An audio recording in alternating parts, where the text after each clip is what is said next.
Feliz día mis hermanos, les habla Teo Hernández y hoy día voy a compartirles la historia de San Luis Gonzaga del año 1591.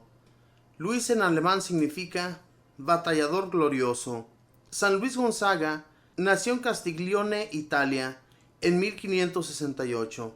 Hijo de Marqués de Gonzaga, de pequeño aprendió las artes militares y el más exquisito trato social. Siendo niño, sin saber lo que decía, empezó a repetir palabras groseras que les había oído a los militares hasta que su maestro lo corrigió. También un día, por imprudencia juvenil, hizo estallar un cañón con grave peligro para varios soldados. De estos dos pecados lloró y se arrepintió toda la vida. La primera comunión se la dio San Carlos Borromeo, arzobispo de Milán. San Luis estuvo como edecán en palacios de altos gobernantes, pero nunca fijó sus ojos en rostros de mujeres, y así se libró de muchas tentaciones. Su director espiritual fue el gran sabio jesuita San Roberto Bellarmino, el cual le aconsejó 3 medios para llegar a ser santo. Primero, frecuente confesión y comunión. Segundo, mucha devoción a la Santísima Virgen. Tercero, leer vidas de santos. Ante una imagen de la Santísima Virgen en Florencia, hizo juramento de permanecer siempre puro. Eso se llama voto de castidad. Cuando iba a hacer o decir algo importante, se preguntaba, ¿de qué sirve esto para la eternidad? Y si no le servía para la eternidad, ni lo hacía ni lo decía.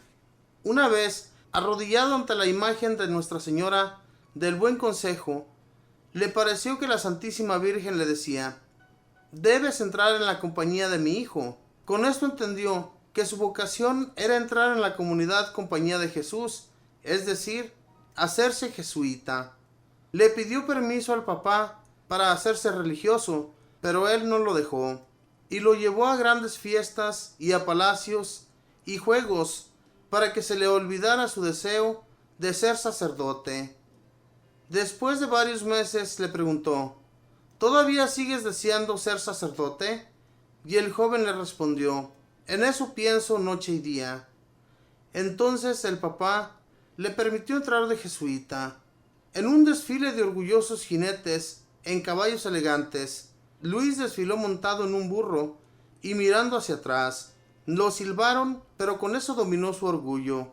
En 1581, el joven Luis Gonzaga, que era un seminarista y se preparaba para ser sacerdote, se dedicó a cuidar a los enfermos de peste de tifo negro.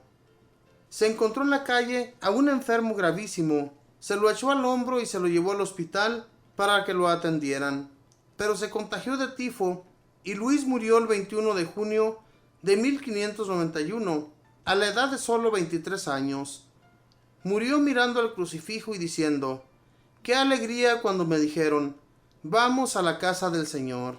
La mamá logró asistir en 1621 a la beatificación de su hijo. San Luis Gonzaga tuvo que hacer muchos sacrificios para mantenerse siempre puro, y por eso la Santa Iglesia Católica lo ha nombrado patrono de los jóvenes que quieren conservar la santa pureza. Él repetía la frase de San Pablo, domino mi cuerpo y lo reduzco a servidumbre, no sea que enseñando a otros a salvarse, me condene yo mismo.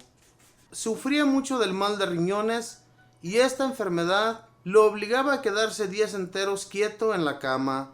Pero esta quietud le trajo un gran bien. Le permitió dedicarse a leer la vida de los santos y esto le animó muchísimo a volverse mejor. A veces sentía remordimiento porque le parecía que deseaba irse demasiado al cielo. Su confesor San Roberto, que lo acompañó a la hora de su muerte, dice que San Luis Gonzaga murió sin haber cometido un solo pecado mortal en su vida.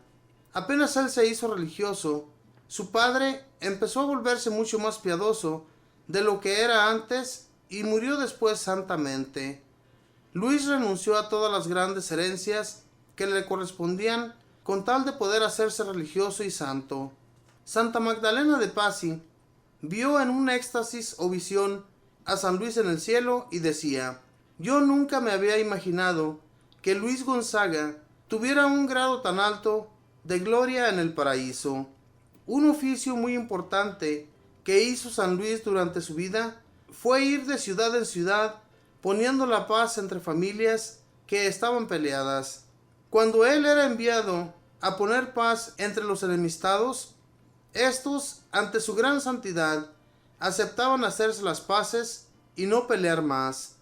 Él era extraordinariamente amable y bien educado. Después de muerto, se apareció a un jesuita enfermo y lo curó y le recomendó que no se cansara nunca de propagar la devoción del Sagrado Corazón de Jesús. San Luis fue avisado en sueños que moriría el viernes de la semana siguiente al Corpus, y ese día murió. Este viernes es la fiesta del Sagrado Corazón de Jesús. La oración que la Iglesia le dirige a Dios en la fiesta de este santo le dice: Señor, ya que no pudimos imitar a Luis en la inocencia, que por lo menos logremos imitar en la penitencia. Amén. Esta fue la historia de San Luis Gonzaga, un joven que cuando pequeño, por eso a veces, mis hermanos, cuando nosotros decimos malas palabras enfrente de los niños, no es bueno, porque a ellos se les va pegando todo lo que uno dice. Cuando una persona es grosera, el niño pequeñito también se va haciendo grosero. Si no, fíjense y verán. A veces escuchamos a muchos padres decir demasiadas groserías y escuchamos también a los niños decir lo mismo, hacer las mismas cosas. O sea que los papás, nosotros somos sus maestros y todo lo que ellos escuchan, ellos lo dicen. Este niño, cuando pequeño, repetía las palabras malas que los soldados decían, pero como él era educado en una escuela, pues yo me imagino que una escuela muy importante, pues su educador lo empezó a corregir, le empezó a decir que eso no era bueno. Entonces, más tarde, mis hermanos, a él le emociona mucho el irse de religioso. Su padre se lo impide, su padre no está de acuerdo en que su hijo se vaya de religioso. Entonces lo empieza a llevar a fiestas, a divertirse, yo me imagino que con mujeres, cosa que a él pues nunca le gustó, ya que cuando él trabajaba en los altos puestos de gobierno, nunca miró a las mujeres frente a frente. Hermanos, ¿cuántos podemos decir esto que este gran santo llevó a cabo? ¿Cuántos podemos alejar nuestra mirada de las mujeres?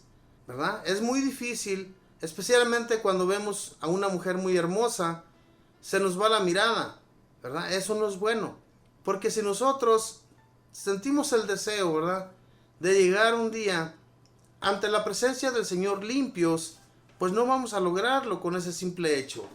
Dios es el que da las fuerzas para hacer todas esas cosas. Y si nos mantenemos en oración, y como decía aquí en la historia de San Luis Gonzaga, que su confesor le decía que para llegar a un gran puesto de santidad hay que ir mucho ante un sacerdote y arrepentirse uno de sus pecados y hacer mucha comunión y también leer vida de santos. Y esto, mis hermanos, nos va a ayudar muchísimo a llegar a tan gran alto puesto de santidad. Pero si no logramos hacerlo, es porque no nos hemos acogido al Señor. De esa manera, nunca vamos a poder. Tenemos que acercarnos más al Señor.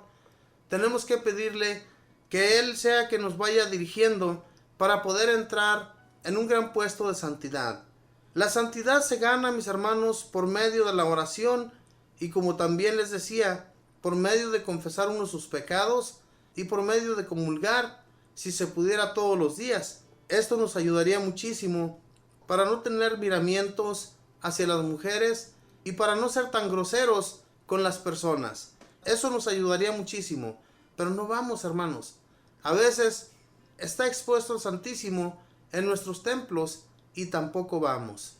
¿Qué es lo que nos está pasando, mis hermanos? ¿Por qué nos estamos alejando cada vez más de Dios? Si de Dios somos. Un día, si llegamos a estar en su presencia, eso es lo que vamos a hacer día y noche. Contemplar el rostro de nuestro Dios. Y si estamos aquí, y si tenemos el tiempo, y si podemos lograr llegar ante su presencia, ¿por qué no hacerlo ya desde aquí? Contemplar el Santísimo, ir ahí cada que nosotros podamos y hablarle a nuestro Dios, darle gracias por ese día, darle gracias por nuestra familia, darle gracias por todo, porque de Él recibimos todo. Y entonces Dios, mis hermanos, que es bueno y misericordioso con cada uno de nosotros, nos va a ayudar en todo. Pero tengamos fe y confianza en Dios. Si no logramos tener esa fe, como muchos de estos hombres que lo hacían de todo corazón, todo lo que hacían lo hacían por amor a Dios.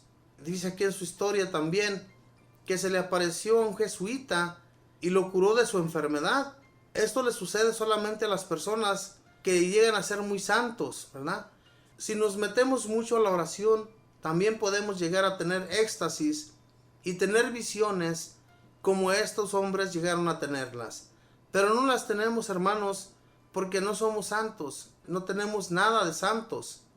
Entonces necesitamos estar más en oración, meternos más de todo corazón. No que lo que nos sucede muchas de las veces, hermanos, que estamos haciendo oración y estamos pensando en otras cosas. Estamos pensando en qué vamos a hacer más tarde y qué estará sucediendo allá afuera. De eso no nos va a servir nada la oración. Hay que meternos realmente en el Señor. Que el Señor tenga miramientos con nosotros y escuche nuestras oraciones cada que las exponemos ante Él. No que así estamos haciendo una oración vana que no la va a escuchar y de nada nos está sirviendo. Cuando estemos ante Él, abrámosle el corazón.